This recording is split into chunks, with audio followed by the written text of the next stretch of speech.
Subscribe to our channel by clicking the subscribe button.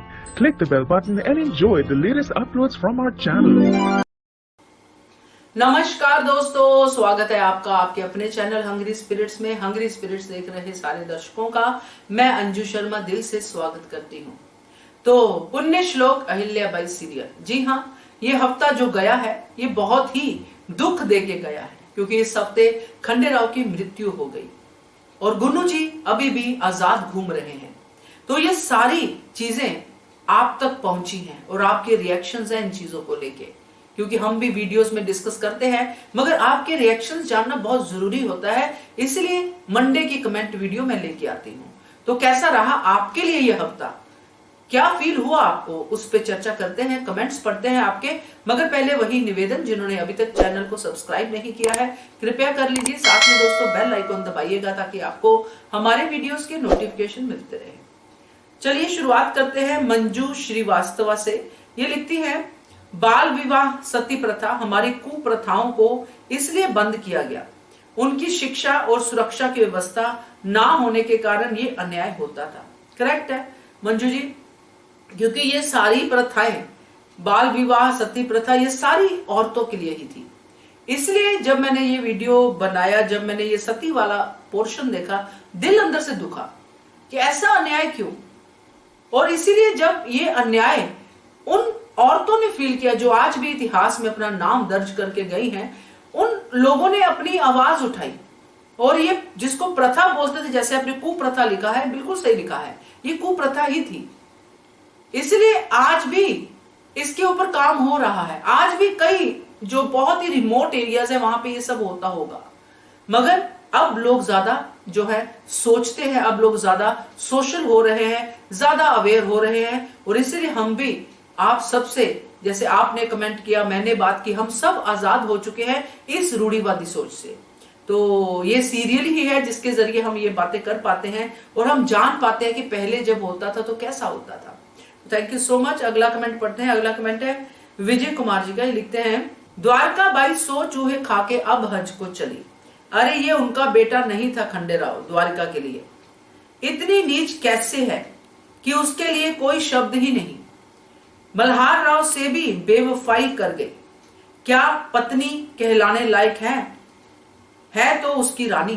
तो दोस्तों विजय कुमार जी ने बड़ा सही पॉइंट उठाया है कि द्वारका रानी वही कि अब पछताए क्या हो जब चिड़िया चुग गई खेत। तो उसी की तरफ इशारा करते हैं, जब इतने कुकर्म कर लिए हैं, इतने सारे पाप कर लिए हैं, तो अब पछता के क्या करेगी। अब तो बेटा गौतमा का जा चुका है। और इन्होंने इस तरफ भी इशारा किया कि ये तो उसका बेटा था भी नहीं, पति तो उसका अपना था बल्हार सरकार, उसको कैसे दुखी देख पाई। तो बहुत अच्छा आपने लिखा है। तो यहाँ पे आपने सही पॉइंट उठाया है द्वारका रानी के लिए कि बेवफा पत्नी। तो बेवफाई खाली ये नहीं होती कि पति है तो दूसरे के साथ कुछ ऐसा अफेयर होना, बेवफाई ये भी होती है कि आप अपने पति के सेंटीमेंट्स को, उनके प्यार को नहीं समझती हैं। तो सही लिखा है आपने Vijay ji, thank you so much. अगला कमेंट पढ़ेंगे अन्नू मन्नू का। ये लिखते हैं, I hope someone would catch Gunnu ji. Ahilya has an idea about it, but she cannot prove it. That is why she will have to keep mum. Whatever comes now, Gunnu ji must get hanged. Correct है? अब तो अति हो गई है, अब तो sir कटना ही चाहिए गुन्नू जी का, क्योंकि गुन्नू जी जैसा कैरेक्टर जितना ज्यादा लंबा चलेगा उतना ज्यादा डाउट होगा कि ये कहां से आया है, क्यों आया है। क्योंकि खंडेराव की मृत्यु के बाद गुन्नू जी का जिंदा रहना बिल्कुल भी सूट नहीं करता है कहानी को। तो देखते हैं क्या होता है अन्नू मन्नू जी, क्योंकि हम भी जब से गुन्नू जी की हरकतें देख रहे हैं इसी चीज की डिमांड कर रहे हैं। Let's see. अगला कमेंट पढ़ेंगे जगदीश जी का। ये लिखते हैं, गुन्नू जी तो वही मंडरा रहा था, मन चाहे षड्यंत्र कर हर समय नौटंकी करता दिखाई देता है। आस्तीन का सांप। द्वारकाबाई की सोच शुरू से ही गलत थी और उसकी आशा अपेक्षा गुन्नू जी को मालवा का सूबेदार बनाना की तो उससे भी ज्यादा गलत और क्लेशदायक थी। घर के चिराग को बुझाकर अपने दामाद को गद्दी पर बिठाने की अभिलाषा ही इस प्रकार के विनाशक इतिहास का मुख्य कारण बना। जो दिख रहा है उसके हिसाब से तो जगदीश जी यही है, क्योंकि इस सीरियल में जो हमने देखा है उसके हिसाब से आपकी जो आपने एक्सप्लेन किया है बिल्कुल सही है, क्योंकि यही मुख्य कारण था।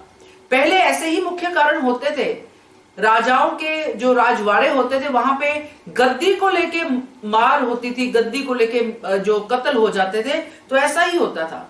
मगर जब हम इस धारावाहिक से जुड़े हैं तो सेंटिमेंट्स जुड़ जाते हैं और हम यहाँ पे देखते हैं कौन से कैरेक्टर अच्छे हैं, कौन से बुरे हैं, कौन से क्या खेल रहे हैं, इसलिए हमारे मन से ये बातें निकलती है। और आपने सही कहा कि घर के चिराग को बुझाकर अपने दामाद को वो गद्दी देना चाहती थी, जबकि दामाद का कोई हक ही नहीं बनता। दामाद का हक बनता है अपने पिता की गद्दी पे, तो यहाँ पे किस हक से वो दामाद को गद्दी देना चाहती थी? तो ये तो बहुत ही अजीब बात थी।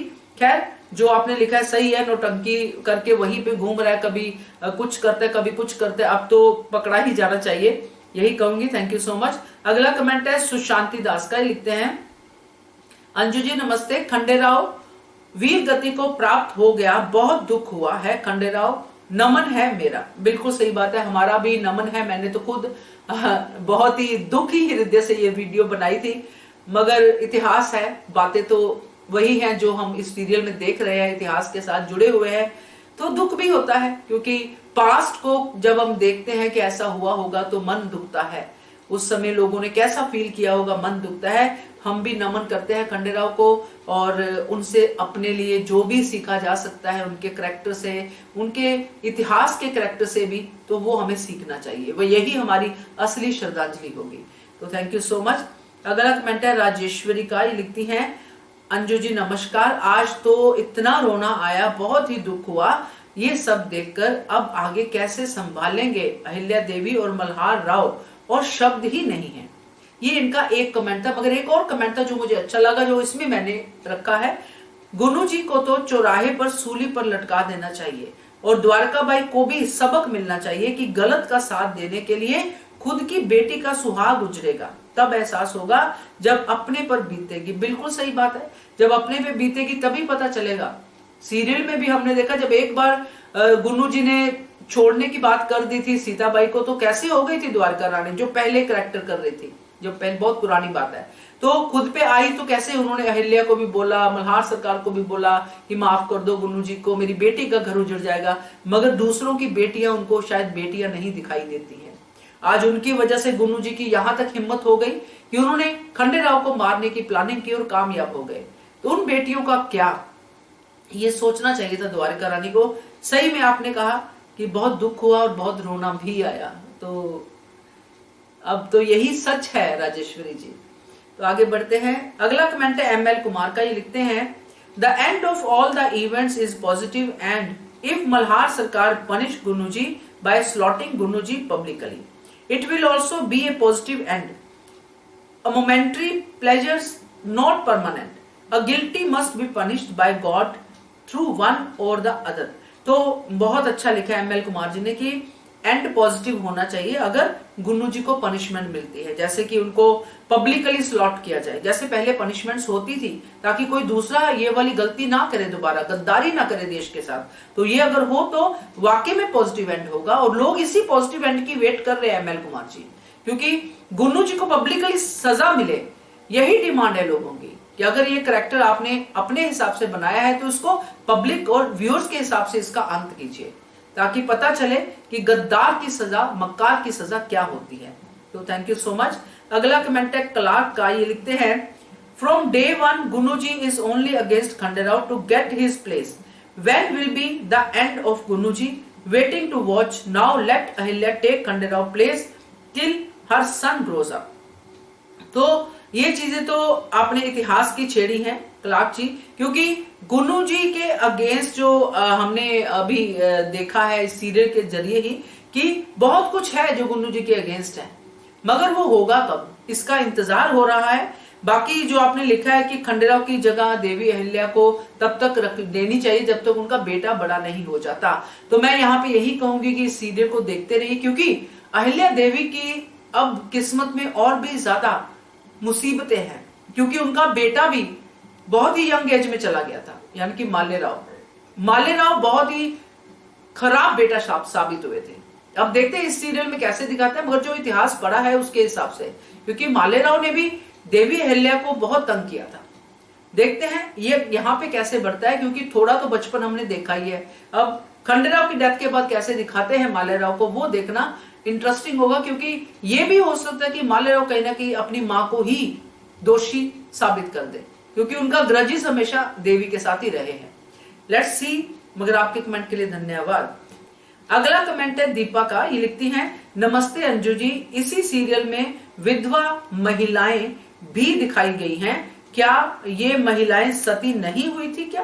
करेक्ट है, मेरे दिमाग में यही तो आया था दीपा जी, क्योंकि मैंने जब आपने भी देखा होगा, जब रेणु की शादी हुई थी, रेणु विधवा थी और देवी अहिल्या की सबसे जो करीबी दोस्त दिखाई गई सीरियल में वो विधवा ही थी, तो उसको क्या सती नहीं किया गया था? तो अगर सती प्रथा इतनी इंपॉर्टेंट थी कि जैसे ही पति मरा वैसे सती होना है, तो बाकी विधवाएं क्यों घूम रही थी? तो इसका मतलब है कि विधवा को उनके पास शायद अपनी ही एक होगी कि सती होना है कि नहीं होना है, या फिर ऐसा कुछ होगा। अब ये आगे का चंक देखेंगे तो समझ में आएगा, क्योंकि क्लैरिटी देंगे, ऐसा नहीं कि नहीं देंगे, क्लैरिटी देंगे और इस पॉइंट के ऊपर तो जरूर देनी चाहिए, क्योंकि एक ही सीरियल में दो चीजें देख के कंफ्यूजन हो जाता है, जैसे आपको हुआ मुझे भी हुआ। Thank you so much.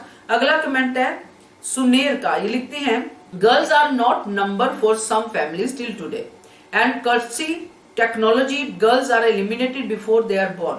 पैट्रिशियल society has very few homes where girls and widows can live with dignity. Despite high profile degree, widows are shunned by same people who have been helped them directly as doctors or indirectly through their skills.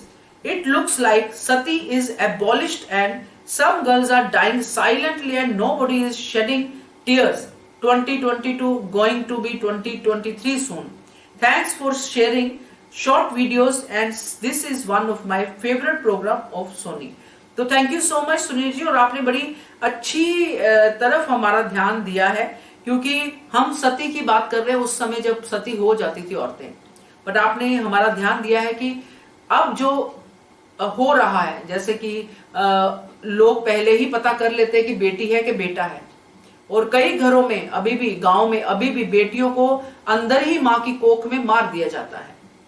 तो उस तरफ भी ध्यान जाना चाहिए। बिल्कुल आपने सही जो पॉइंट जो है निकाला है, और ये सीरियल वाकई में ये सब चीजें सिखाता है, दिखाता है आपको कि एक औरत की वैल्यू क्या होनी चाहिए, जो ये पूरा संसार, ये पूरा ब्रह्मांड चलाती है, जिसकी कोख से हर कोई पैदा होता है। कोई भी ह्यूमन हो, जो ह्यूमन है, जिसको कि हम हार्ट से कहते हैं, वो औरत की कोख से पैदा होता है, और राक्षस भी औरत की कोख से पैदा होते हैं। तो औरत कितनी इंपॉर्टेंट है ये हमें समझना चाहिए, और उसका होना इस संसार में कितना जरूरी है। तो ये जब चीजें समझ जाएंगे लोग, तो ये सब नहीं होगा। आज कई ऐसे एरियाज हैं, अब डाटा तो शेयर नहीं कर सकते हैं, बट ऐसे एरियाज हैं, ऐसे गांव हैं जहां पे लड़कियां ही नहीं है शादी करने के लिए, क्योंकि लोगों ने लड़कियां पैदा ही नहीं की। ऐसी कई कहानियां भी आपने पढ़ी होंगी। तो ये इसके ऊपर काम होना चाहिए।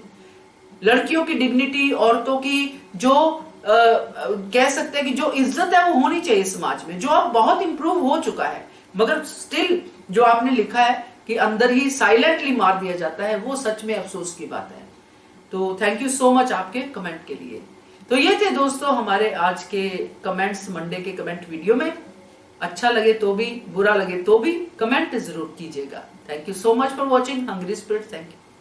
Subscribe to our channel by clicking the subscribe button. Click the bell button and enjoy the latest uploads from our channel.